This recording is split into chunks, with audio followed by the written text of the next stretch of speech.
So you're the first one anyway, Joey. So just re-say All it. right. Yeah.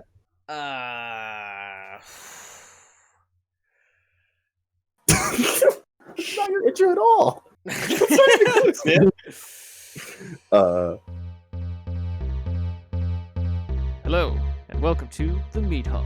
Grab a drink and join us on this quest for scandal, comical analysis, and hilarity. If you're not old enough to grab a drink, or close to it, this podcast probably isn't for you. Come back in a little while. What up? My name is Joey, the resident musical douche, and I played over 1,000 hours of D&D. I'm Seth, and I pre-ordered the collector's edition of Cyberpunk 2077. I'm Ian, and I've seen every Star Wars movie twice. This is the Friction Podcast, and today we're looking at part 3. of Tara Gilesbie's landmark fanfiction, My Immortal. Welcome back, guys. Tara Gilesbie's My Immortal. I feel like we needed kind of a lot of time off, though, because what the fans don't know is we then went over to our friend's house, and they were like, hey, guys, what'd you make your podcast about? And we told them, and then we proceeded to watch the entire first half of a dramatic reading of this on YouTube. And I'm going to say, I had to go home and get drunk just to forget. Speaking of that, Cracked shoot. mead. Joey just took Very a sip of nice. his little mead. His little mead. That doesn't sound very Little good. mead. Yeah, no. dude, How's it taste? I love sucking little mead. All right. Speaking of bad fan fiction, let's talk about where we left off in My Immortal. How are you going to do my girl Tara? This is I'm sorry. I meant speaking of art. Speaking of art. let me say, speaking of wine and honey, let's talk about the wine and honey version of fanfiction, which is Tara Yes. Gilesbie's My Immortal. I don't know if I'd go that Gilesbie's. far, but sure. Let's buy into that theory. No, Joey, I would say this fanfic is exactly like the little bottle in your hand. It's very little. Yes. It's actually very long. Never mind. Well, the chapters are little. The chapters are little. It's not that long. It only takes up like Half a book. half of CXVII pages. An audience, what Ian's talking about is the fact that Of we all course. have physical copies of My Immortal now. Yes. And it's a really good collection off of Amazon. It's half of My Immortal, and then the sequel to My Immortal, and then the official sequel to My Immortal, and then some other short stories written by Tara. And also a picture of the main character, which I love. Speaking of parts, where we left off in My Immortal was after the mythical split. So a long time ago, this fanfic was on fanfiction.net. It was then taken down and put up on its own website. The website breaks it down in half. So we got to Through chapter 22. let me start by saying that I need to apologize to Tara Gilesbie and all the fans of My Immortal, because when I read this first half by myself, I really thought nothing happened. But then we all saw it dramatically read, and I could actually feel progress being made. I don't know towards what, but now the real story begins, is what I mean. So at the end of the last half, you could say everything boiled down to Dumbledore was a poser, and they're trying to get Dumbledore kicked out of Hogwarts. But then he says, we cannot close the school. There is only one person who is capable of killing Voldemort, and she is in this school. And her name is a year of ellipses. Enemy, Darkness, Dementia, Ravenway. Draco, Crab, Goyle, Darkness, Willow, Vampire, and Bloody Mary, which is a great way to introduce ourselves to the cast, by the way. That's all of our friends looked at each other. I gasped. That's the end of the first half. So now we go to the split, the second half. And here's what happens. It's just nothing. And then they're in the same setting, and they go to find a seat to sit down, and then Draco gets really pissed at Vampire, and they start fighting. And then Ebony says, Vampire, Draco, WTF. For those that aren't And aware, Vampire is Harry Oh Potter. gosh. Is Harry Potter. And then Draco says, you effing bastard. I want to S-word next to her. And the reason I wrote this down That's why I laughed a second ago, is because that was the first thing I saw when I looked up. It's like, you fucking Yeah. bustard. Is that what it says? You must- Yes, it says Oh no, it's a bustard with a U bustard. on the website. Oh my gosh. I'm sorry, my brain automatically looked at that and was like, that's not spelled right. That's not spelled right. Let me just fix that for you, Seth. That's why I laughed like 2 minutes ago. Yes. Add it to our list of Gothic vocabulary. Yeah, and Bustard. I want the reason I wrote down this little snafu in quotation marks is because is it a snafu? Me, as someone who's fluent in English, looks at I want to S word next to her and thinks obviously she meant I want to sit next to her. That's a great question, and I might be inclined to believe that she meant what she wrote. Well, you know, it might be the thing where you're so comfortable with your partner that you're fine with like bowel movements and stuff. So like he wants to sit next to her, like he's that comfortable with her. I mean, a little weird, but you know, each their own. You know what? It's weird. It might be a gothic thing. No, you'll go. I was going to say, we're dealing with a very, very difficult problem here because much like English pre the 16th century, I believe, spelling is clearly not standardized in the Gothic language. Good point. So Good point. we kind of have to look at context to really develop, you know, what we think about this. And I am inclined to side with Joey that he wants to be so comfortable that he can, in fact, take a shit right next to her. Now let's look at what happens after that to be in context. No, I do shouted. Now that's powerful writing because then it's up to the audience to assume who shouted that. Because we've established people have called. I'll say this: people have called Miss Ravenway a Mary Sue, which is a term started in fanfiction, means someone with no weaknesses and is liked by everyone. So a lot of people want to get with Miss Dementia Ravenway. Who shouted this? Right. In context, I think it'd be Draco, right? I'd assume vampire, since Draco yelled, there was another quotation in the line after, but then the third quotation after that one was, again, Draco. So I can only assume it's back and forth between the two. You know what's really powerful about this, Joey? What you just did was critical reading. Yeah. She's promoting. It's something hard to do. Yeah, it is. It is. It really. This is not a passive read. You really have to be in there. Yes. And because a lot of authors, a lot of trash authors like Mr. Pat Rothfuss and all the big money ones, they all like lay out all the words for you. You know, lay out like. There's a reason I already sucked half my little meat. Yeah. yes. They hold your hand as they walk you through the story. Right. Terry Gilesbie is like, no, you take the steps. I'm going to give you the stepping stones, the pathway. I need you to jump between them. And that's really powerful for her to ask that of me. And I feel like a lot of people aren't up to that challenge. Yes. That's what I feel like, no, I do shouted means. Yes. You know what it feels like? And it reminds me of reading the Canterbury Tales in Middle English. Because you vaguely recognize the words, right? Like you get enough that you can really kind of understand what's going on, but you really have to actively read to fully capture the picture of what's happening.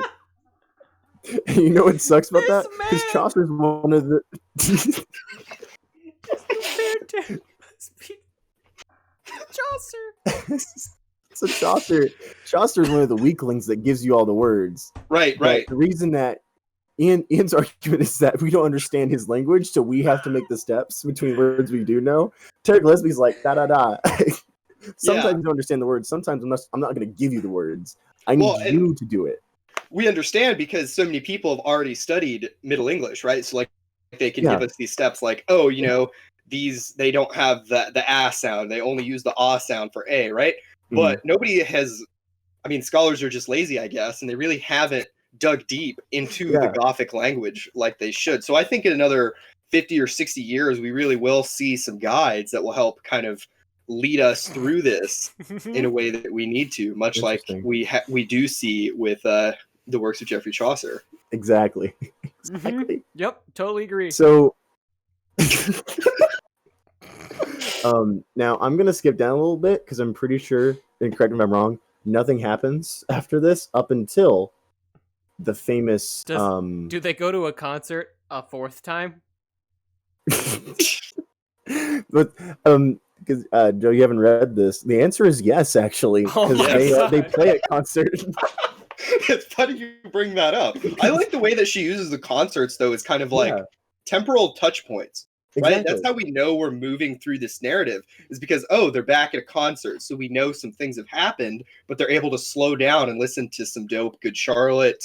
Or I think Green Day comes up at one point, some My Chemical NCR. Romance. They get a time. Yeah. Yeah, exactly.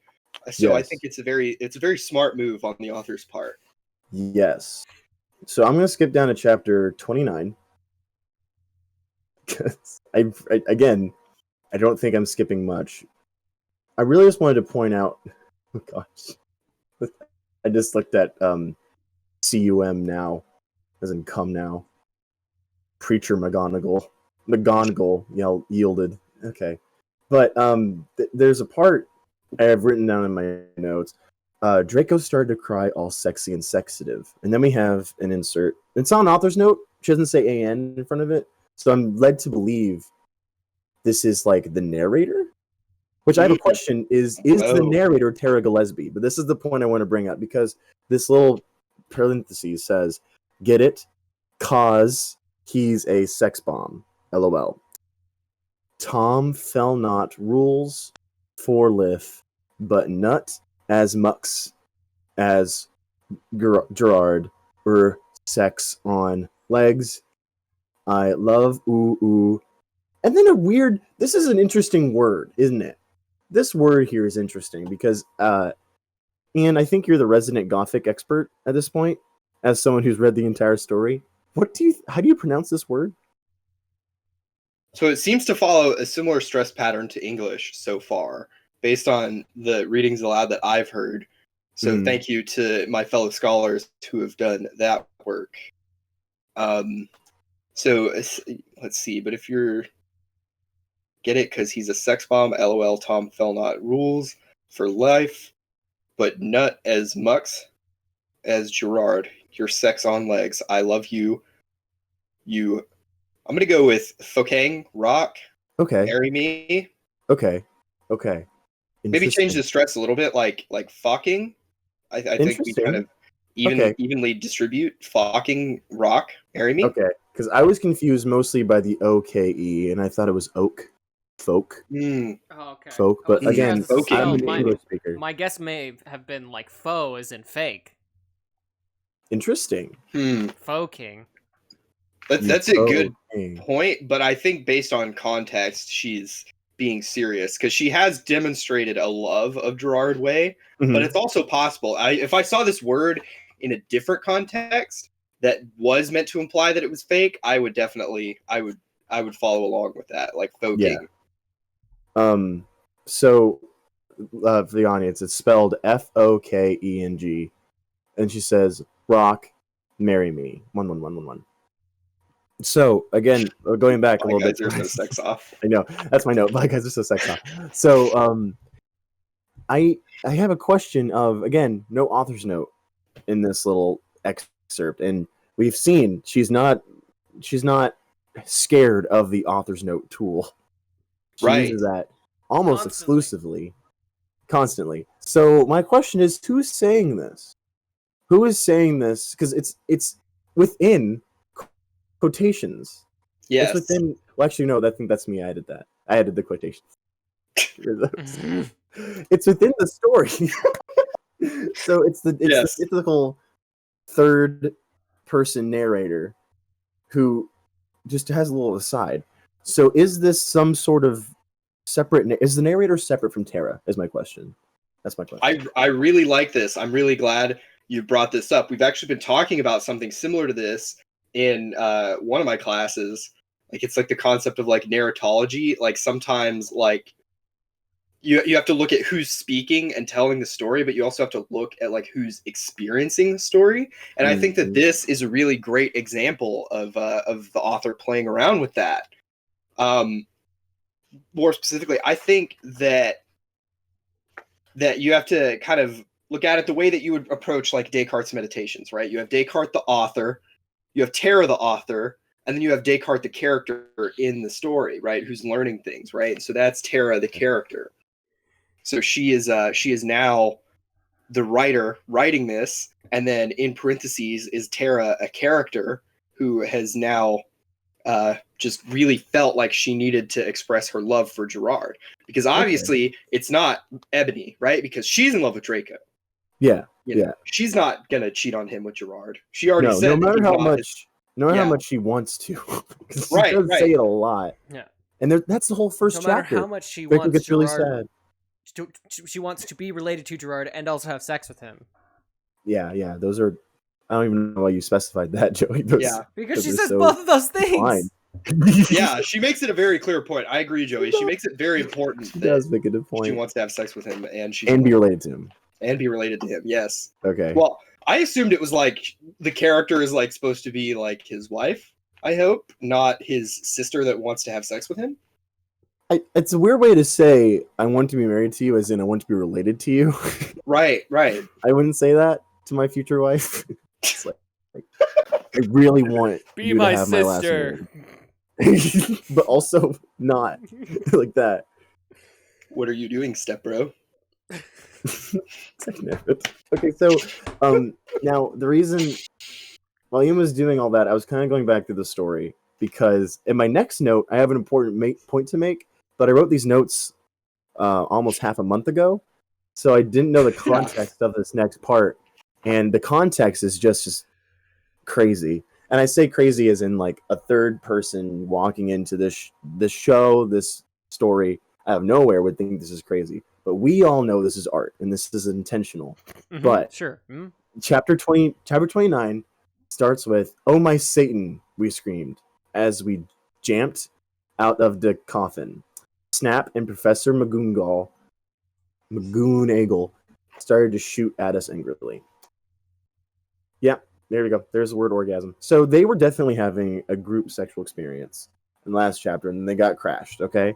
And then again, all of a sudden, Dumbledore with an H knows, as in the body part, your little secret. And if you do this again, then you'll go to St. Mango's. So, give back the camera. Ha ha ha.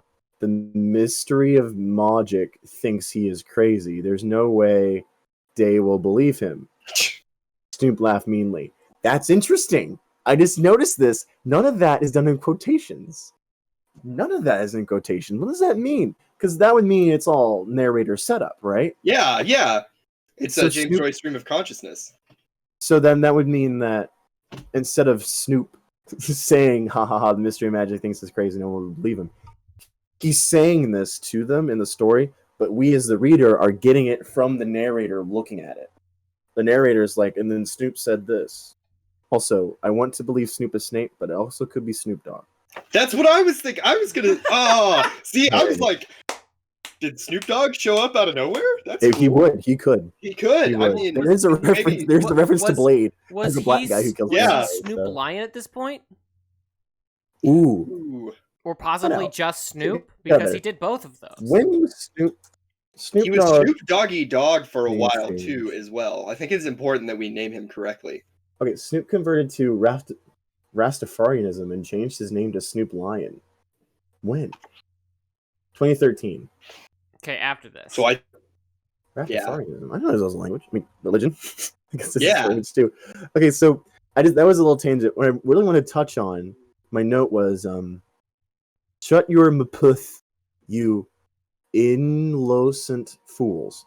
So I really want to touch on this too. Side note, Professor McGonagall, also known as Professor McGonagall, and Snap, and I think even Lupin, and really every prep teacher who's against goth and goth life, they all speak in a certain way. They all say insolent fools. They all say fools of some fashion. Mm-hmm. And I really want to touch on the fact this is very interesting because it takes a lot of guts to stick to that. And she doesn't falter with it. Every enemy speaks like this. Even Voldemort speaks in what I can only describe as Shakespearean. Yeah. I mean, yeah, but these guys don't go full Shakespearean. And Joey, can you do me a favor and read this line? I know it's a girl saying it, but in your best old man voice. Yes, so shut your mapooth, you insolent fools! See, can't you feel Yes. the ancient knowledge in it? I And knew like, that. Yeah. yeah, and I think that's very interesting that she chooses that for the preps, because obviously goths would never speak like that, Right. ever. And I Come on. just think it's very powerful. So, this is the weird part. She made us come into a weird room with white stones all around it. There were Ooh. all these weird tools in it. Ooh, why were the stones Draco white? started to cry. I don't know. She made us come in there. This is the note I had about crying sexily. They're so sex off. And then I started to cry tears of blood. And then parentheses, it happens in Vrempir Chronicles, Raven said. So okay. So Ian, is this Fok or Folk? F-O-K. She's using it. I would go with okay, so fuck you. Okay. But And then Vampire, being a gentleman, took out a black handkerchief and started wiping my red eyes. My question is, what's going on? Why?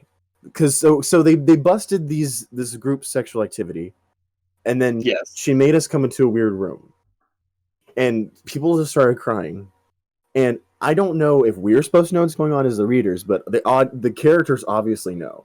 I've got no weird, clue. right? He has no clue. Nothing. I'm lost too. And then he and Snoop both took out guns using magic. They started to shoot each other angrily. None of the ballots got on each other yet. I took out my wand. Now here's my note. Here's my note. Crossio, I shouted. Snap stated to Scram he'd dropped the gun, but it was too late. Both of them had run out of ballots. I stopped the curse. So, my question is, why are there guns in this story? I think we need to talk about the guns now, because we mentioned the guns so many times. This is such a weird instance of it, because here to here, we see guns and spells. And my argument is, where's the Avada Kedavra? Yeah, Gilesbie's gun. All we do is see the Gilesbie's gun. But where's the Gilesbie spells? She brings out her wand. She says Crossio. Where's Avada Kedavra? Where's the killing spell? What is Crossio? I think it's supposed to be the Cruciatus curse. Okay, I was gonna are they like gonna start like flipping giant tractor tires and like jumping up and down and doing jumping jacks and then lifting weights and then doing a 2-mile run? He said he did start to scram. Wait, Joe, you've never read the fourth book, have you? I have not. The fourth Terry Gilesbie book? The fourth Terry Gilesbie? The fourth real No, the fourth book. Harry Potter book. The fourth Harry Potter book that this is based on. The source material here. I have not. Have you right? You stopped at 3 both times, right? Right, Joey? Yep, 2.5. 2.5 finished. He has stopped at 3. So you're not familiar at all with like the Cruciatus curse, the Imperius curse, nope, and the Avada Kedavra curse, which are the 3 forbidden curses. So the Cruciatus curse tortures people. So that's what she's doing here. She's torturing them. Ian, let's take I know this is hard because she speaks a different language, but we have to assume she does mean Crossio. So I think she's trying to do the Cruciatus curse, but it's coming out Crossio because she does say Crookshanks before. We skipped that part. She does use the spell Crookshanks. She does. Maybe Crossio is just the Gothic word for Crucio, because Crucio is a Latin word, and I think maybe they just didn't borrow that over. And Ian, I'm going to make a hard judgment here, looking at the way Gothic is written in author's notes, especially. Never mind. I was going to say I don't think Gothic uses the U letter without being by itself, but I just found what's and ma, so never mind. Yeah, I think it just hasn't gone through metathesis. You're right. So she says Crucio in a Gothic way. Is what you're saying? Yes.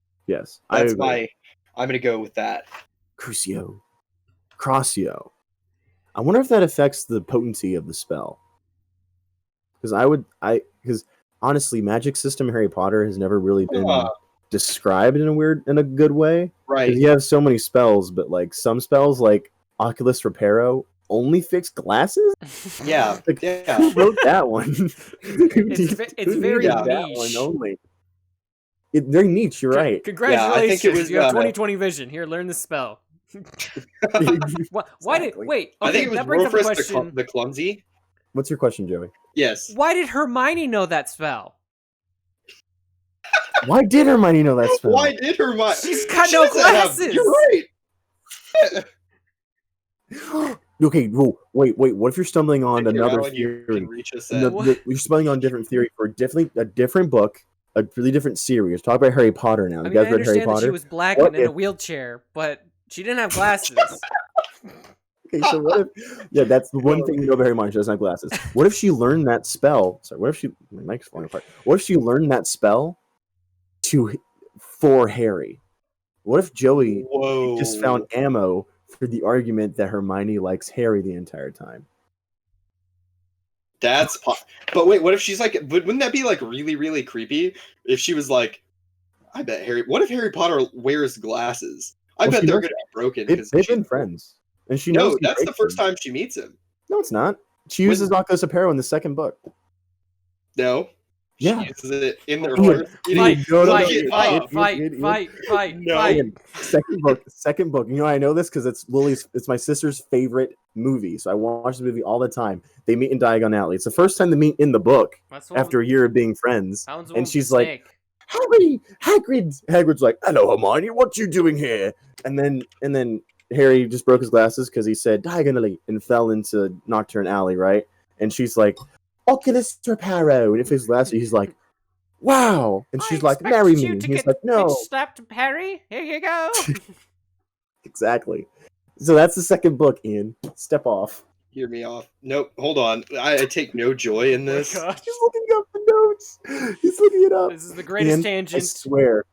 yet. Are you sharing your screen? I take no joy in this. First movie. Wait, so she do it Dang. twice? She does it twice. I swear she does it twice. The second movie, No, she definitely fixes does it in his the second frames. movie too. That's like the but- only 2 times. Yeah. I mean, I'm sure it'd be a recurring You know, thing. if- Like, do you oh know- man, you broke your glasses again. Whoop! I see, we're best friends. Yep. Okay, Ian. Because- I want to apologize because I did forget about that. But I also want. Yes, we're looking at a Yeah. picture of when she fixes the. Okay, here's the point. So the second movie, she fixes his glasses, like the glass in his glasses. Yes. And I feel like that's much better application of Oculus Reparo because in the first book, she just takes the tape off, right. the tape in the center. I want to believe we are both right We are. because she does it twice, and I feel like the second application is a more apt use of it. But I still think Joey's theory stumbled upon stands because what if she just knew that spell because she's a weird nerd? And then later, she's like, Harry always breaks his glasses. I better remember this spell. I better remember it and use it. Yeah. So that it Yeah. hits me. No, I totally still agree with Joey's theory that she totally just learned it for Harry, and she's secretly in love with Harry the whole time. It's just But- goes to show Exactly. our criticisms and analysis are not only limited to questionable, to say the least, fan fictions. Right. Wait, Yes. so then why is she into Ron? Do you think it's because of his pure blood? Do you think she's secretly a Oh. self-hating Muggleborn, Oh gosh. and That's she an wants to? interesting task. She's attracted to the purity of Ron's blood. Or maybe it's that she hates pureblood so much that she wants to make his line no longer pure. Whoa. That's an interesting theory, but I also want to point out Harry is also pure blood. Both his mom and dad are wizards and witches. His mom was the Muggleborn. Wow. That's Yeah, I thought- she's I a thought- witch. How many Well, you how have many to keep- generations you come evolved? Is he a I thought, mudblood because? I thought his that's a mom slur. Sorry. was a muggle who had wizard powers. Yeah, she That's is the a Muggleborn. Muggleborn. Yeah, But, so like, how many generations removed do you have to be to not be considered a? Is it because like your whole family have to be wizards. okay, J.K. Rowling. Yeah.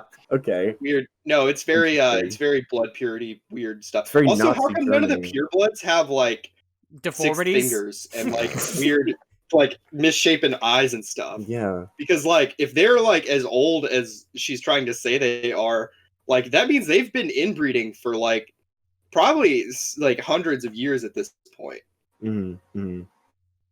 I don't know, and I really want to point out the fact that we haven't talked about My Immortal for like the past few minutes. And we didn't talk about That was a anything. great I'm tangent. sorry. I know, think no, we it's need fine. it as a It's group fine. here. It was a great tangent That because was a I great need tangent. to. This is the end of my section because honestly, nothing happens here until I think the story starts. Because, like I said, watching the dramatic reading, I actually felt like stuff was happening. I mean, hey, Dobby was watching. Like stuff happens, Right.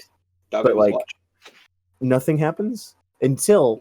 Because I feel like if you had to sit down and describe this story to someone, you would say, My Immortal is about a beautiful gothic woman who falls in love with a gothic man. She's being chased by another gothic man, and then she goes back in time. That's the biggest bone in this story is the time plot. Was We haven't even gotten that a to it sexual yet. joke or Sexual joke? Got him. an innuendo? Dangnabbit. The biggest bone in Yeah. this? No, Joey. Don't make that face at me. Don't make that face at me. He made a rude face. He made a rude face at me. His eyebrows went up. Listen, I need to pass. I'm passing the improv ball. I'm passing the story ball over to Ian.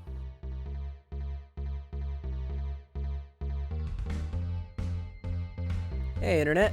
Your resident musical douche here. Sorry we had to cut the episode short. The editor told me that we were running a bit long. There's a whole nother hour. He'll just cut it in another part. It's fine. If you enjoyed this episode, please either subscribe, give us a good rating, maybe thumbs up, depending on which platform you're on. We really much appreciate it. You can check out either mine or Seth's channels on YouTube, if you're on YouTube. And with that, thanks for watching again. Bill, play me out.